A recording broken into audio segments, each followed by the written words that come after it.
Assalamualaikum warahmatullahi wabarakatuh. Tanggal 26 hari Minggu jam 5 pagi. Planet Bekasi udah diguyur hujan, saudara-saudara ya. Dari kemarin hujannya nonstop.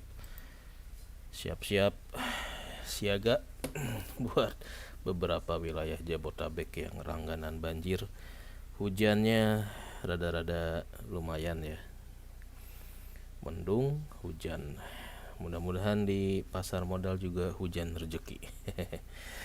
Oke, kita akan review lagi flashback di hampir 1 bulan ini saya belajar ngamatin saham-saham yang IPO ya, belajar beli saham IPO buat project nabung saham dengan cita-cita mulia gajian dari dividen.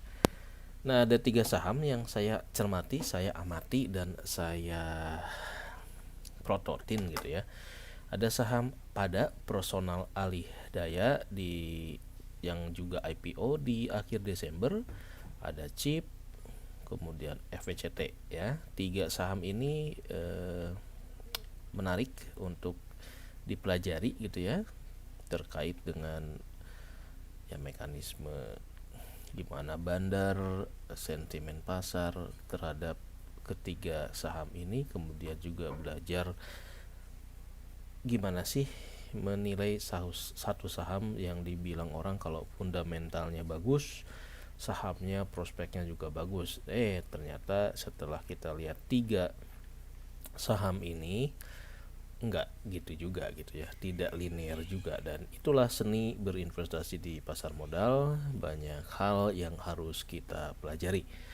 Oke, sebelum kita bahas fenomena 3 saham ini, nah kemarin juga di hari Jumat ada saham IPO baru, IPO jumbo Pertamina ya, Pertamina Geothermal Energi, anak perusahaan Pertamina BUMN yang juga ini mendapat sentimen yang agak-agak kurang bagus dari pasar ketika hari perdana listingnya ya. Apakah di saham PGOO ini juga layak untuk jadi target koleksi nabung saham ya? Kenapa? Karena ini perusahaan fundamentalnya kuat gitu ya. Harusnya ini respon pasarnya juga bagus, tapi ternyata ada yang aneh gitu ya. Nah, kita pelajari kenapa nih gitu ya. Buat kita yang awam, yang pemula, yang baru mengenal bursa saham, baru belajar, baru terjun investasi saham, tentu hal-hal yang seperti ini harus kita plototin ya, kita gali informasinya nih. Kenapa yang saham BUMN malah turun gitu ketika IPO, tapi ketika saham gorengan malah naik. Nah, itu ada hal-hal yang hanya orang-orang kakak-kakak senior saja yang tahu gitu ya. Oke, ini sekilas ada saham yang akan kita pelajari di akhir Februari atau Maret nanti ya. Saya belum sempat baca prospektusnya, tapi kalau sekilas sih, kalau BUMN sih kayaknya jangka panjang merem, apalagi ini saham PGO ini adalah saham di temanya food, water, dan energi. Jadi kalau buat saya pribadi, selama saham itu bersinggungan dengan 3 bidang, ada food, water, energi ya, yang mana 3 bidang itu dibutuhkan oleh setiap insan yang bernyawa, maka prospek usahanya bakal langgeng abadi gitulah. Oke, PGEO ini kemarin jumlah saham yang ditawarkan itu 103 juta lot. Nah, makanya jumbo ya, dengan target dapat dananya 9 triliun. Harganya pun lumayan, harga perdananya kemarin di 875. Nah, yang agak bikin surprise dari yang biasa IPO hunter adalah pengalokasian jatahnya yang ternyata diberikan sampai di atas 50%. Nah, ini yang bikin panik sebagian teman-teman ya. Kenapa panik? Karena ya berarti gede banget gitu. Karena ada semacam eh, apa ya namanya, kalau dia jatahnya banyak berarti ini peminatnya dikit lah, kayak gitu ya, rumusan IPO itu. Kalau kita dapat jatahnya sedikit berarti peminatnya banyak gitu. Jadi untuk beberapa yang udah pengalaman dengan per apa namanya di saham IPO ini, maka dari sini udah terindikasi nih, wah di hari pertama mereka harus langsung lepas gitu ya. Kenapa? Karena faktor psikologisnya udah kena mental duluan gara-gara alokasi jumbo di atas 50% ini. Kemudian isu yang kedua adalah untuk saham BUMN, valuasinya katanya biasanya di markup ya, overprice. Sehingga ketika dia terjun ke pasar, ke bursa, pasar akan melakukan koreksi, ada adjustment harga pasca IPO. Makanya nih banyak teman-teman yang cut loss ya, ketika pergerakan saham PGEO ini turun langsung jual gitu ya. Kenapa? Ya karena ini nih kalau alokasinya gede, udah ada indikasi harganya bakal naik gitu ya. Makanya pada panik nih waktu Jumat kemarin. Nah, padahal dari ulasan secara fundamental si Pertamina Geothermal ini dibilang oke gitu ya. Marginnya gede 57%, laba bersihnya juga naik terus, kemudian dia pendapatannya dalam dolar juga gitu ya. Makanya aneh nih, kenapa respon di hari pertamanya agak-agak kurang oke gitu ya. Nanti kita coba lihat untuk jangka panjangnya apakah secara fundamental memang bagus dan layak buat kita koleksi buat project gajian dari dividen. Nah, ini biasanya yang bikin faktor IPO ini responnya agak-agak di luar harapan gitu ya. Kenapa? Karena emitennya jumbo, jadi mungkin ke depan dia tidak bisa naik turun harganya tuh relatif stabil gitu ya. Jadi nggak kayak saham gorengan yang minggu ini naik nanti turun. Nah di situ mungkin orang-orang ngarep cuannya dari fluktuasi harga.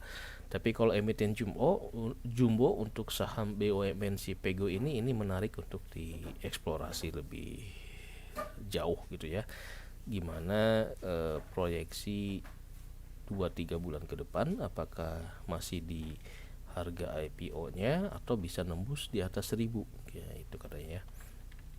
Jadi buat teman-teman yang mau hunting saham IPO nih harus diperhatikan, jangan sampai kejebak gitu ya, beli di harga tinggi setelah IPO malah turun gitu ya. Karena emiten banyak yang kurang berkualitas katanya ya, sehingga harga IPO-nya jatuh di bawah 100 dan beberapa sudah mencapai level 50 perak. Kalau udah 50 perak ini nih dikhawatirkannya nanti delisting gitu ya. Jadi duit kita nguap nih, nggak bisa ditransaksikan, nggak bisa dijual saham kita gitu ya kalau delisting. Nah ini yang pesan moralnya. Jadi kenapa kemarin itu turun ya, karena ini nih pertuah dari LKH nih ya, Wisdom of Lo Keng Hong ke 90. Beli saham IPO katanya kalau dapatnya sedikit, jatahnya sedikit, maka saat listing harganya ada potensi naik. Tapi kalau dapatnya banyak, waktu listing harganya bakal turun. Nah, ini dia nih ya. Makanya ketika teman-teman lihat penjatahannya rata-rata di atas 50%, responnya rata-rata panik ya. Kenapa? Ya karena mungkin mereka udah paham kalau jatahnya gede, biasanya sih kalau yang ecek-ecek ya 10%, 15% gitu ya, sehingga ada potensi naik. Karena ini sahamnya jumbo, alokasinya jadi gede. Nah, ini balik ke rumusan ini nih ya, ke pesan moral dari LKH. Kalau dapatnya banyak, listingnya jadi turun. Makanya di hari pertama kemarin PGEO ini sempat agak-agak turun gitu ya. Nah, di bahasan kali ini saya mau sedikit mengambil hikmah gitu ya, lesson learn dari belajar beli saham IPO. Ini ada beberapa saham yang proses yang sudah saya beli dan saya cermati gitu ya, ada FVCT, CHIP, IRSX, PTMP ini belum nih, masih proses, dan terakhir yang baru dapat adalah PGEO. Dari keempat saham yang baru IPO ini ternyata masing-masing punya karakteristik tersendiri gitu ya. Yang saya gadang-gadang fundamentalnya udah cukup lumayan bagus, ternyata kinerja pergerakan harganya malah ya nggak sama gitu ya. Kita lihat nih IPO saham FVCT, di hari pertama IPO dia sempat meroket dari harga 118 ke 109 tapi selama sebulan gitu ya atau 3 minggu pasca IPO dia malah turun, sempat naik cuma sebentar turun lagi. Nah ini nih, kalau udah grafiknya gini, ini apakah bakal mantul ke atas lagi atau bakal nyungsep ke bawah ya. Ini kita lihat nih, dia sempat naik tapi drop lagi gitu ya. Kemarin closing di 109 ya kalau nggak salah, di tanggal 24 kemarin. Apakah bisa naik ke 160 lagi ya si saham FVCT ini, sementara si chip ini masih di atas 300 ya. Itu yang membuat saya agak-agak aneh juga ya, kenapa chip bisa naik terus, FVCT dicuekin gitu. Menarik. Nah, di bulan Februari udah saya coba komparasi, sudah saya bandingkan mana yang lebih layak buat dikoleksi, karena saya punya saham gratisan di Personel Alih Daya gitu ya. Kita lihat kalau secara net income FVCT ini kuat ya dibanding pada yang cuma 2 miliar, 3 miliar. FVCT net income-nya di atas 5 sampai 10 miliar. Kemudian juga ekspor. Nah, tapi kenapa nih harganya nih di bawah pada gitu ya? Per 13 bahkan sampai per 24 juga dia masih di bawah. Ini menarik nih buat teman-teman yang mau belajar saham. Dua saham ini bisa dicoba untuk dibeli dan dicermati harganya dibandingkan fundamentalnya gitu ya. Kemudian nanti dicermati juga perilaku retail, perilaku bandar di kedua saham ini. Jadi nanti kita bisa memutuskan mana yang layak dikoleksi, apakah FVCT atau Personal Hidayah atau CHIP atau yang lain gitu ya, untuk jangka panjang. Karena ini harganya cuma 100-an, saham-saham kelas seblak atau cilok. Nah, kita bisa jadikan dua saham ini buat kelinci percobaan terjun investasi di pasar modal dengan harga 10.000 perakan gitu ya. Seharga bakso Malang, bakso atau siomay lah gitu ya kalau satu lotnya. Nah, jadi perbandingan FVCT dan pada di 13 Februari seperti ini ya. Kemudian di tanggal berikutnya di 24 ini juga belajar IPO-nya saham chip.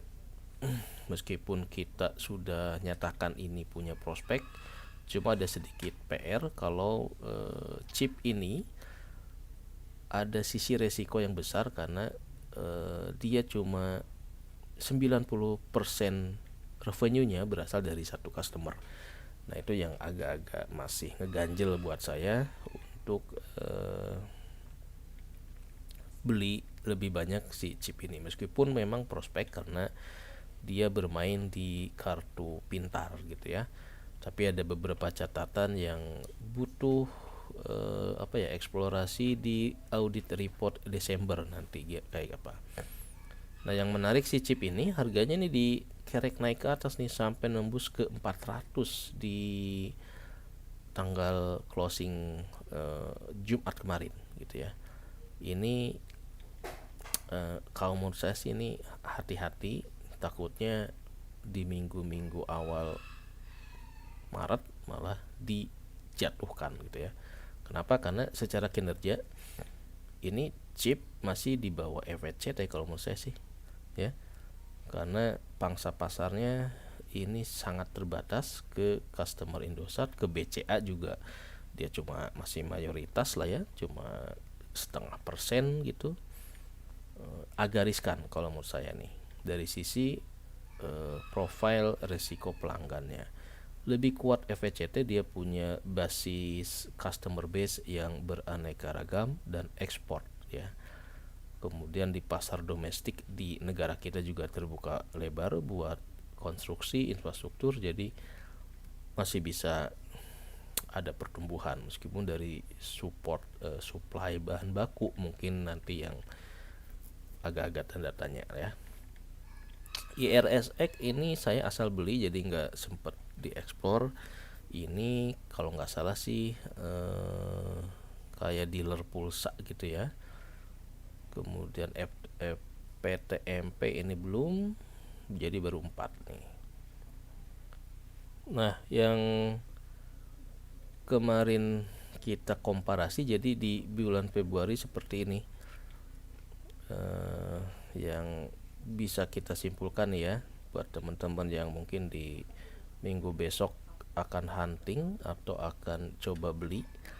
Ada saham pada di 132, ada chip ini masih 400, FVCT di 119 nih. FVCT ini masih di bawah dari kedua saham ini.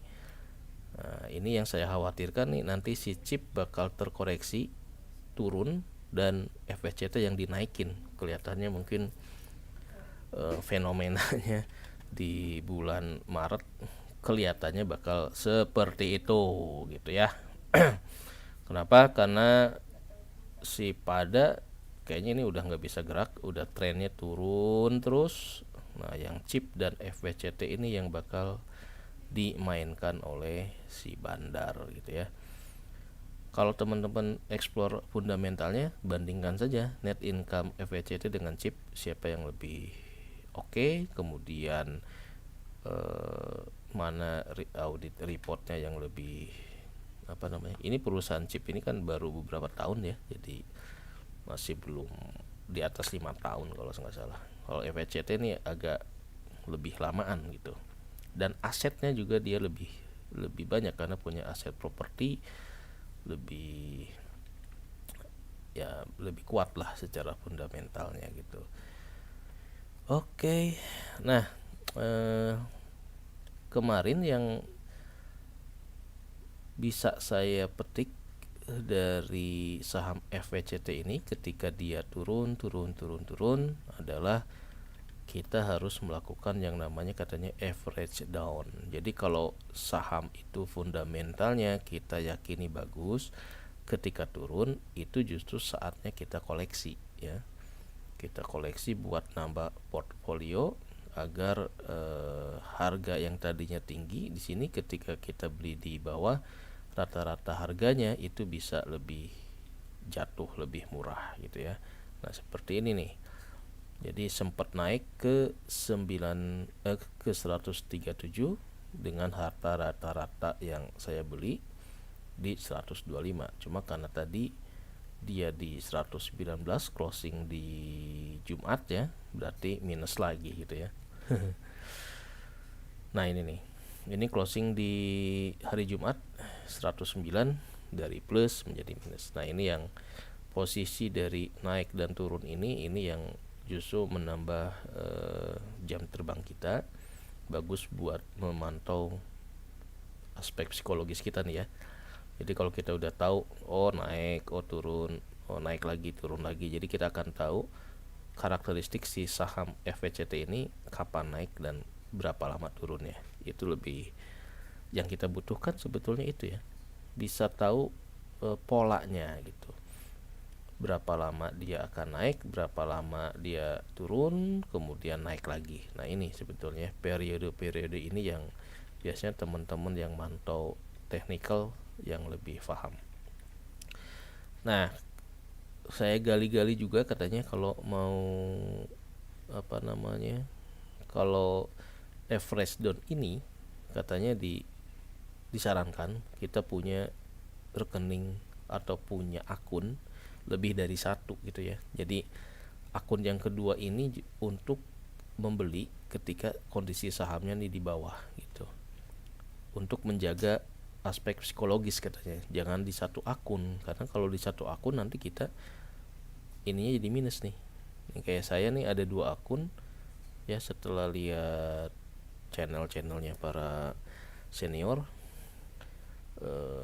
yang menyarankan, bahkan ada yang menyarankan di channelnya Pak Fir gitu ya, Fir apa, Abdul Rahman atau Abdul Jalil kita disarankan sampai 9 rekening gitu ya, karena ada yang satu buat rekening jual belinya, satu yang buat investasinya, satu yang apalah gitu ya. Jadi minimal ada 3 akun dari satu saham. Nah, saya baru nyoba di 2 akun, Ajaib dan Stockbit, buat membuat mentalnya agak sehat gitu ya. Karena kalau kita satu akun nih, kita beli di bawah juga jadinya kan minus nih. Jadi ini yang agak bikin mental kita bisa down. Tapi kalau ketika di bawah kita beli di akun yang satu lagi, maka ketika dia naik dia akan positif ya. Ini kamuflase mental aja sih, tapi berguna juga sih, sehingga kita yakin kalau saham yang kita beli ini ada yang plusnya gitu ya. Jadi ketika mau nambah, kita nambahnya di akun yang plus, yang di sini udah jangan dilihat-lihat, tinggalin aja biar kita nggak kejebak cut loss. Itu sih ya tujuannya, itu kenapa harus average down, kenapa harus ada di 2 rekening dana nasabah, biar kita nggak cut loss. Karena cut loss inilah yang bikin investor yang berinvestasi di saham mengalami kerugian. Jadi jurusnya katanya kalau investasi di saham itu jangan sampai cut loss.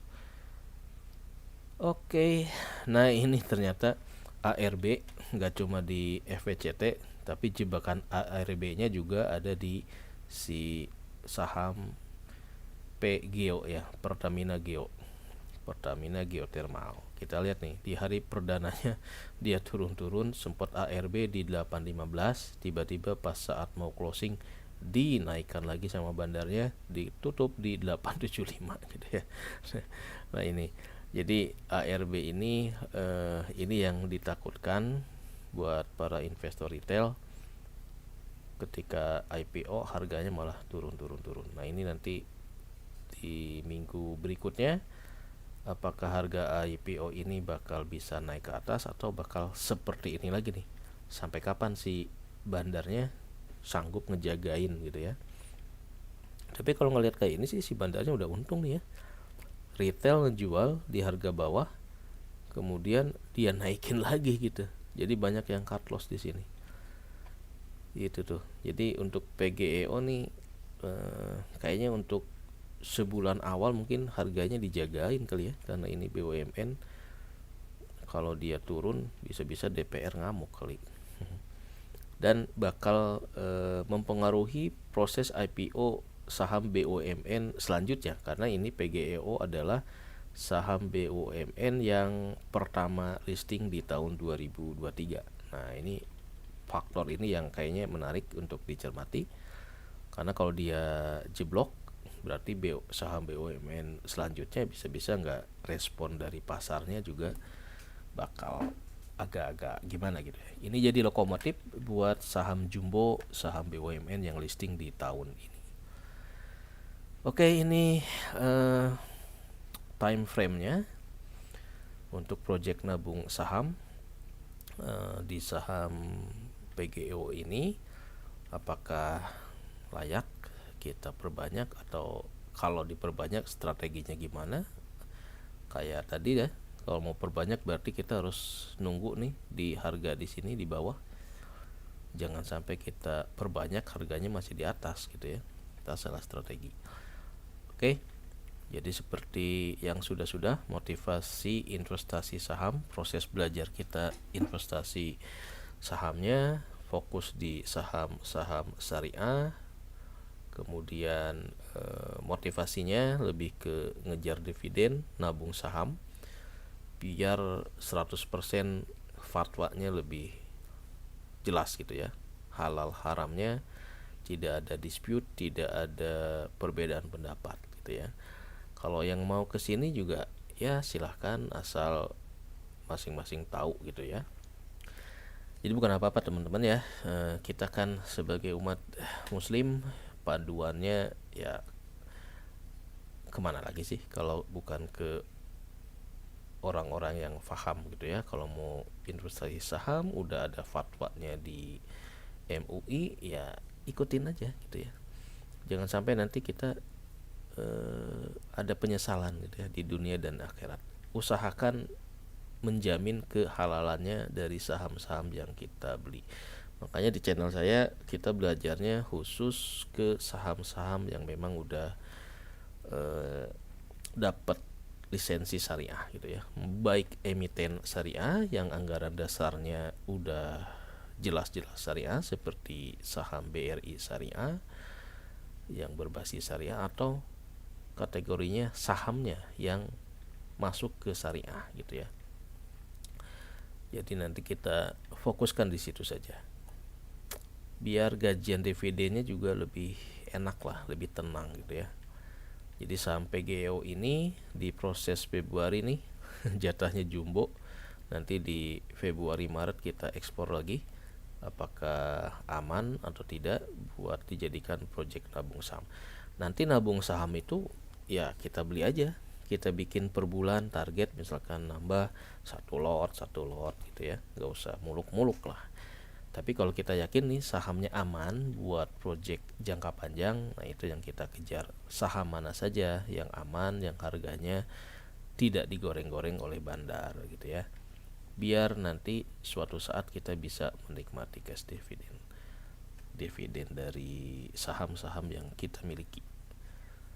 Oke, jadi sekilas dari evaluasi belajar beli saham IPO. Ini menarik nih si Pertamina karena dia masuk saham FWE ya, Food, Water, Energi ya. 3 bidang, 3 hal yang dibutuhkan oleh kita, oleh orang-orang yang bernyawa. Makanan, air, energi, ini pasti dibutuhkan ya, dibutuhkan terus. Jadi selama sahamnya ini terkait ini, harusnya responnya positif gitu ya. Tidak buat ajang jangan ada ajang ketakutan sih, harusnya sih gitu ya. Valuasinya juga oke. Price book value-nya masih di 1,2 1,33. Nah, ini sebetulnya layak sih kalau menurut saya sih, meskipun nanti harus kita explore lagi dari prospektus layaknya seperti apa. Layak banget, layak doang, atau ya dilayak-layakin. Dan yang paling penting mungkin ini ya, kapan harus timing untuk koleksinya gitu. Jangan sampai kita ngoleksi di harga atas, harga bawahnya kapan. Nah itulah yang harus kita koleksi. Nah jangan lupa, karena ini adalah saham BUMN, saham PEGO ini berarti dividennya juga bakal porsi pembagian dividennya kayaknya bakal gede, karena target dari Menteri BUMN kalau nggak salah dia bakal nyetor dividen yang banyak, rekor ya. Jadi kemungkinan pembagian dividen dari 2022 nih si PGEO ini juga porsinya mungkin bakal gede juga ya, kemungkinan. Oke, itu aja mungkin flashback dari review sebulan belajar beli saham IPO.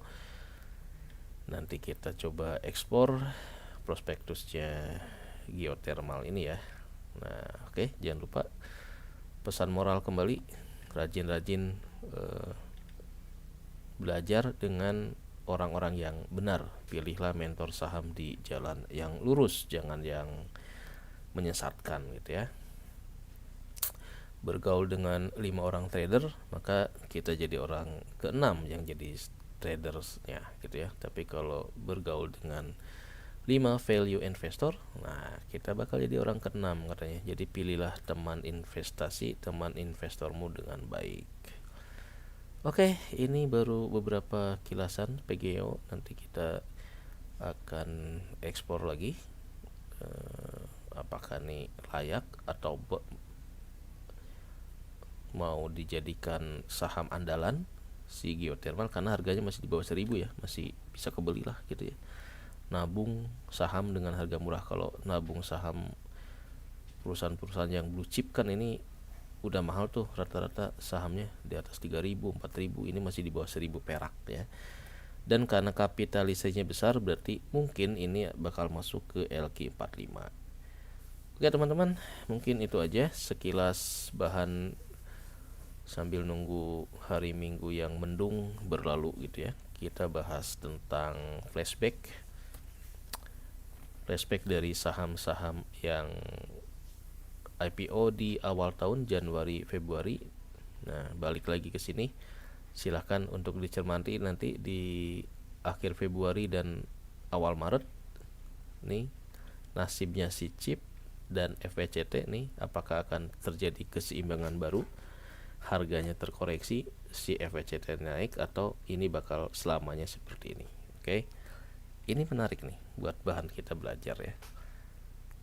Bandingin fundamental chip dan FVCT, kira-kira mana yang punya peluang naik, mana yang punya peluang bakal turun. Nah, itu pelajarannya. Oke, wassalamualaikum warahmatullahi wabarakatuh.